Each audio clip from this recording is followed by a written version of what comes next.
আসসালামু আলাইকুম সবাইকে। আশা করি সবাই ভালো আছেন। আমরা প্রতিদিন ব্লগে হাসি খুশি জীবন, রান্না বান্না আর ঘর গোছানো দেখি, কিন্তু এই চার দেয়ালের ভেতর এমন কিছু নিভৃত কান্না থাকে যা আমরা কখনো ক্যামেরাবন্দি করি না। এটা হচ্ছে ঘরে মেয়েদের অবহেলা।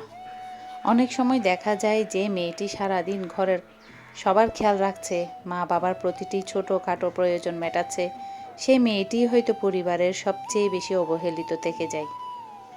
মা বাবার কাছে সন্তান হিসেবে ছেলে বা মেয়ে আলাদা হওয়ার কথা নয়, কিন্তু আমাদের সমাজে বা অনেক পরিবারে একটা অলিখিত নিয়ম হয়ে গেছে, মেয়েরা তো ঘরেরই মানুষ, তারা তো সব সহ্য করেই নেবে।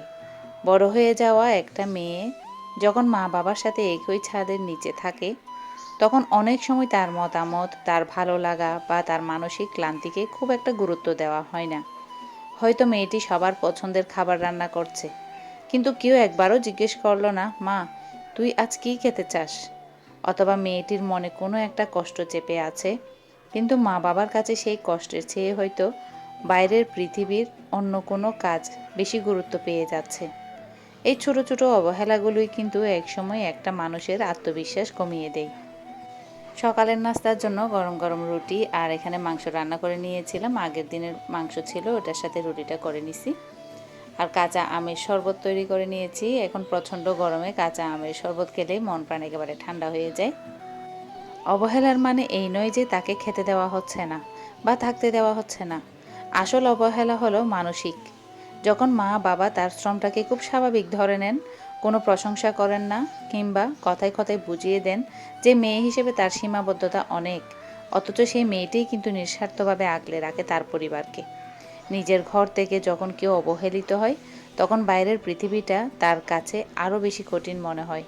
অথচ মা বাবার একটুখানি আদর, এক কাপ চা, একসাথে বসে খাওয়া, কিংবা শুধু একটু মাথায় হাত রেখে জিজ্ঞেস করা, আজ দিনটা কেমন গেল, এটুকুই কিন্তু একটা মেয়ের সব ক্লান্তি দূর করে দিতে পারে।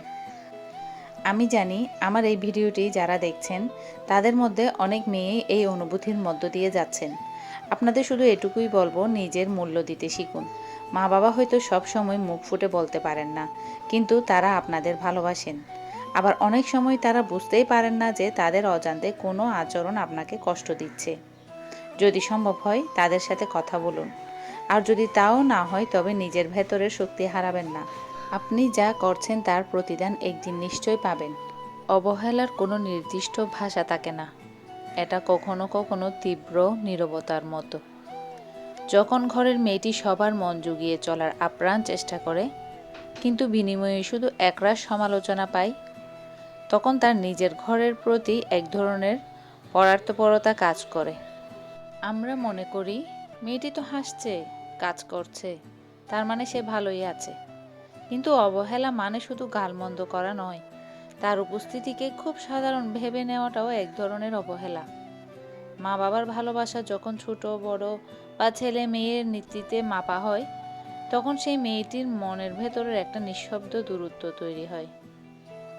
ঘরের মেয়েদের কাজগুলোকে অনেক সময় কাজ হিসেবেই গণ্য করা হয় না, বাবা হয় এটা তার দায়িত্ব। অথচ এই দায়িত্ব পালনের পেছনে কতটুকু ত্যাগ আর বিসর্জন থাকে, সেটা হয়তো মা বাবাও সব সময় বুঝতে চান না।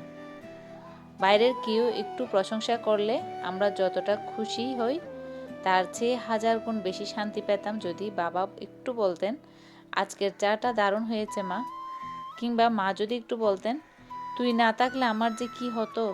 এই স্বীকৃতিটুকুর জন্যই একটা মেয়ে তার সারা জীবন উৎসর্গ করে দেয়। যারা যেমন পরিস্থিতিতে আছেন, যারা নিজের ঘরে নিজেকে বড্ড বেশি একা আর অবহেলিত মনে করেন, তাদের বলছি, আপনার অস্তিত্ব আপনার নিজের কাছে। মা বাবার কাছে গুরুত্ব পাচ্ছেন না বলে আপনি যে মূল্যহীন, তা কিন্তু নয়। হয়তো তারা প্রকাশ করতে জানেন না বা প্রকাশ করছেন না, অথবা আমাদের সমাজ ব্যবস্থা তাদের এভাবেই শিখিয়েছে।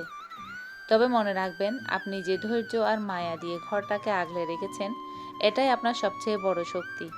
নিজের উপর বিশ্বাস হারাবেন না। সবশেষে একটা অনুরোধ, আমাদের আশেপাশের বা ঘরের সেই মেয়েটির দিকে একটু মায়ার চোখে তাকান, যে মেয়েটি সবার খেয়াল রাখতে রাখতে নিজের কথাই ভুলে গেছে। তাকে অন্তত একদিন বলুন, আজ থেকে তোমার সব কাজ আমরা করছি, তুমি আজ শুধু বিশ্রাম নাও। বিশ্বাস করুন, এই এক মুঠো গুরুত্ব তার সারা বছরের অবহেলার ক্ষত মুছে দেওয়ার জন্যই যথেষ্ট। বাচ্চাদের কাছ থেকে আম পান্নার রিভিউ নিচ্ছিলাম। তো এই গরমের মধ্যে খেয়ে তারা খুবই এনজয় করছে এটা। তো আজকের জন্য এই পর্যন্তই। আল্লাহ হাফেজ।